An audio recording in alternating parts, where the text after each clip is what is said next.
Hello hi అండి, అందరికీ నమస్కారం. My name is Ram. Welcome to సియూటీవీ.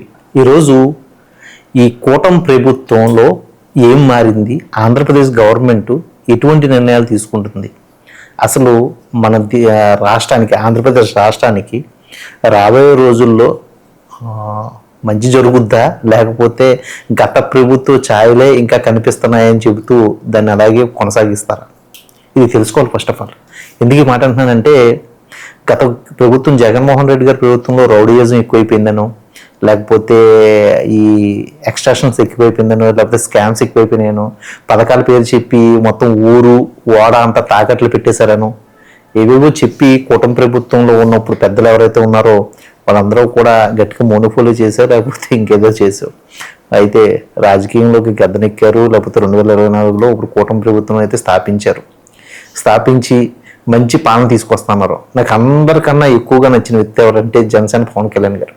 ఆయన 2014లో ఆయన చెప్పిన నీతి నిజాయితీ, నేను ఇలా చూడాలనుకోవట్లేదు, నా దేశాన్ని, నా రాష్ట్రాన్ని ఇలా మార్చాలనుకోవట్లేదు, ఇంకో కొత్త విధానాన్ని మారుస్తాను, ఇలాంటి గొడవలు కాదు నా రాష్ట్రానికి కావాల్సింది, మంచి పాలన, లేకపోతే ఈ గవర్నమెంట్ తీసుకొచ్చే కొత్త కంపెనీస్, అలా జాబ్ మేళా, ఇలాంటి ఆలోచన రీతి, ఆయన చెప్పే విధానం కూడా ఎప్పుడు కూడా ఎలా కనిపించేదంటే, నాకు ఒక అలా యువత ఉండేవారు కదా, అతని ఆ ఫ్యాన్స్కి ఉపాధి కల్పించే విధంగా ఆయన మాటలు భావజాలం ఉండేవి.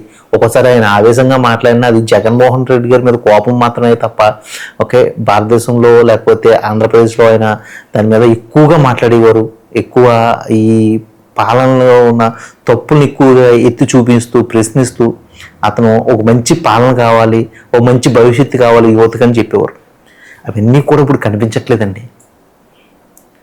ముఖ్యంగా చంద్రబాబు నాయుడు గారు దీని మీద ముక్కును వేలేసుకుని కూర్చున్నారా అని అనిపిస్తుంది. ఎందుకంటే 2024లో ఆయన మళ్ళీ సీఎం అయిన తర్వాత చంద్రబాబు నాయుడు గారు చెప్పిన పెద్ద మాట ఏంటో తెలుసా? నేను 2014 సీఎం అని కాదు, ఎందుకంటే అప్పుడు చాలామంది మేనేజ్ చేసి సీఎం అవ్వాల్సి వచ్చింది. జగన్మోహన్ రెడ్డి అటువంటి వ్యక్తి రాకూడదని చేసి చాలామందిని మేనేజ్ చేసుకుంటూ సీఎం అవ్వాల్సి వచ్చింది. అందుకనే నేను చాలామంది పార్టీలో ఎమ్మెల్యేలు కానీ లేకపోతే కార్యకర్తలు కానీ చేసే తప్పుల్ని నోరు మూసుకుని ఉండవలసి వచ్చింది అని చెప్పాడు. 2024లో నేను ఒక డిక్టేటర్గా పాలిస్తాను, ఎవరైనా తప్పు చేస్తే మాత్రం వాళ్ళని అరికట్టి ముందుకు తీసుకెళ్తాను, ఓకే, నేను మంచి ప్రభుత్వాన్ని, మంచి పాలన అయితే ఈ ప్రజలకు అందిస్తానని చెప్పాడు ఆయన. ఇంత ఉపోద్ఘాతం ఎందుకు చెప్పాల్సి వచ్చిందంటే, ఫస్ట్ ఆఫ్ ఆల్ వాళ్ళు నిలబెట్టిన మినిస్టర్స్ కానీ లేకపోతే వాళ్ళు నిలబెట్టిన నాయకులు కానీ ఎంత వరస్ట్గా ఉన్నారో తెలియాలి ఆయనకి. ఫస్ట్ ఆఫ్ ఆల్ స్పీకర్ నుంచి స్టార్ట్ చేద్దాం. ఇప్పుడున్న ఆంధ్రప్రదేశ్ స్పీకర్ అయ్యన్న పాత్రుడు గారు, ఆయన బయటకు వస్తే భయం వేస్తుంది జనాలకి. ఆయన నలుగురిలో తిరుగుతుండే జనాలు అతని దగ్గరికి వెళ్ళాలని భయపడుతున్నారు. ఎవరిని ఎలా కొడతాడో తెలియదు.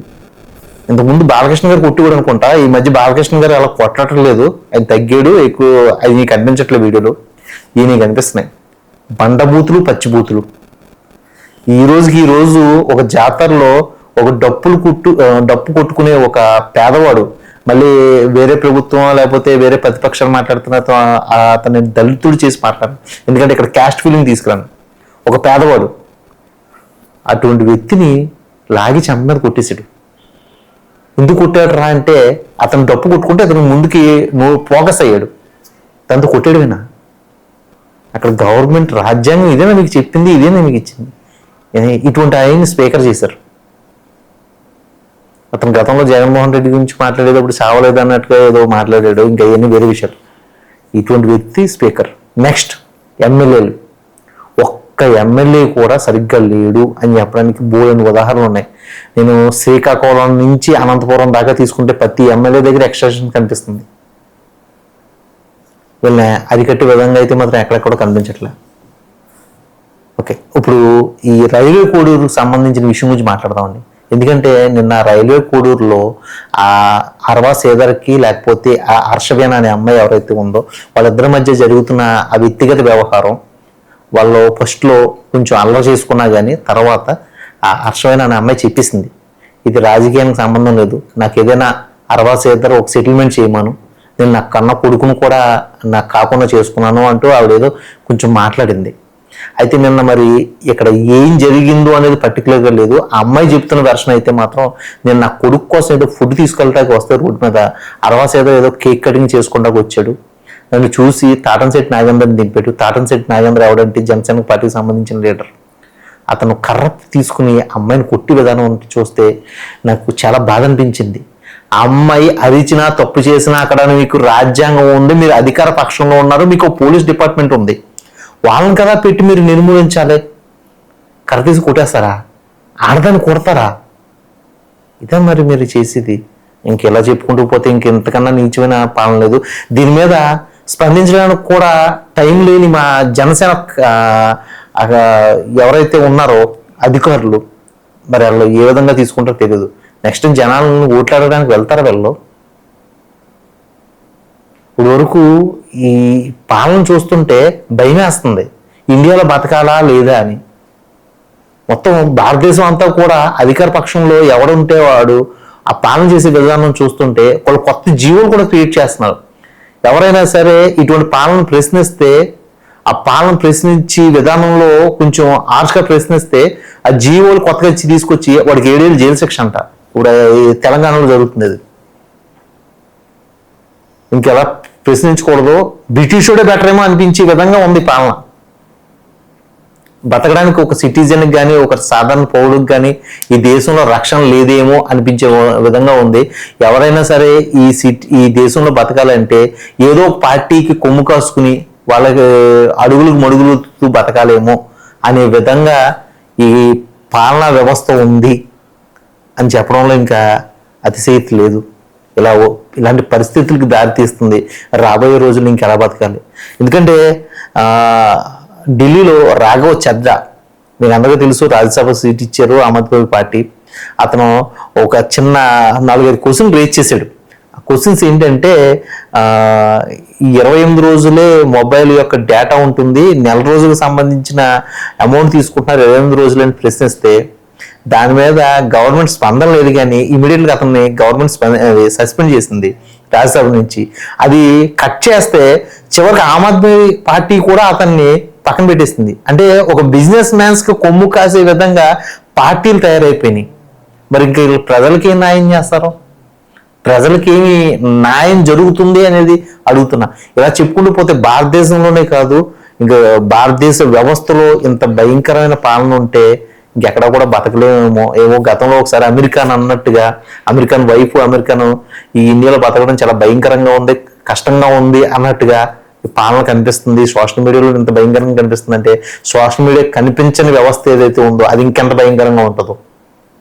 ఈ మాటలు చెప్పి నేను బయటికి వెళ్ళగలనా అన్న భయం నాకు సందిగ్ధం నన్ను కుంగి కుషించేలా చేస్తుంది. ఒక ఆకివీడి సంఘటన కానీ, లేకపోతే ఇంకా చెప్పుకుంటూ పోతే తిరుపతి సంఘటన కానీ, అంతెందుకు డ్రగ్స్ వ్యవస్థ కూడా మొత్తం ఇండియాలో ఇంత విచ్చలవిడిగా సాగుతూ ఉంటే దాన్ని కంట్రోల్ చేయడం పోయి దాన్ని ఎవరు తీసుకుంటున్నారో వాళ్ళని మాత్రమే పట్టుకుని అదేదో రాజకీయం చేసుకుంటున్న ఈ రాజకీయ నాయకులు దీని గురించి ఇంతకన్నా డీటెయిల్గా మాట్లాడాలంటే భయం వేస్తుందండి. ఇది ఇప్పుడున్న రాజకీయ వ్యవస్థలో ఉన్న పాలనా వ్యవస్థలో ఉన్న లోపాలు. ఇవి సవరించుకోవాలని కోరుకుంటున్నాను. ఇది కూటమి ప్రభుత్వానికి ముఖ్యంగా చెప్పాలనుకుంటున్నాను. First of all Chandrababu Naidu గారు, మీరు ఒక డిక్టేటర్గా పాలించాలంటున్నారు, లేకపోతే మీరు రాష్ట్రాన్ని అభివృద్ధి చేయడానికి పథకాలు తీసుకొస్తాను, లేకపోతే కంపెనీస్ తీసుకొస్తానని చెప్తున్నారు. ఫస్ట్ ఆఫ్ ఆల్ అవి కావాల్సింది. ఎందుకంటే ఇప్పుడు మనుషులు బతకడానికి కావాల్సిన సోర్స్ ఉన్నాయి చూసారా, ఆ సోర్స్ని ముందు డెవలప్ చేయండి, యాక్టివేట్ చేయండి. ఎందుకంటే మనిషిని చంపేసి ఇప్పుడున్న మనిషిని చంపేసి వాడి బిడ్డకి ఏదో భవిష్యత్తు ఇస్తానంటే అది నమ్మశక్యంగానో లేకపోతే వినడానికి ఇబ్బందిగానో అనిపిస్తుందండి. దయచేసి చంద్రబాబు నాయుడు గారు అండ్ జనసేన పవన్ కళ్యాణ్ గారు, లేకపోతే ఎన్డీఏ కూటమి ప్రభుత్వం ఎవరైతే ఉన్నారో వీళ్ళందరూ కూడా ఫస్ట్ ఆఫ్ ఆల్ ఈ ఎక్స్ట్రాక్షన్స్ని, లేకపోతే ఇలాంటి ఇల్లీగల్ అఫైర్స్ని, లేకపోతే ఇలాంటి రౌడీయిజం రోలర్స్ని కంట్రోల్ చేయాల్సింది కోరుకుంటున్నానండి. ఇది వీడియో యొక్క ముఖ్య సారాంశం. ఈ వీడియో మీరు ఇప్పుడు దాకా చూస్తున్నారంటే ఖచ్చితంగా నా వీడియోస్ మీరు ఫాలో అవుతున్నారో, నా వీడియోస్ మీకు నచ్చుతున్నాయని నేను అనుకుంటున్నానండి. నా వీడియోస్ కనుక మీకు నచ్చినట్లయితే please first of all like చేయండి, ఫాలో చేయండి, అండ్ అంతకుముందు సబ్స్క్రైబ్ చేయండి. సబ్స్క్రైబ్ చేసి బెల్ ఐకాన్ ఆన్లో పెట్టుకోండి. మరో మంచి కంటెంట్తో నేను ముందుకు వస్తాను. ఓకే, మీకు కొత్త విషయాన్ని చెప్తాను. అప్పటి వరకు సైన్ అవుట్. మీరు రాంగ్.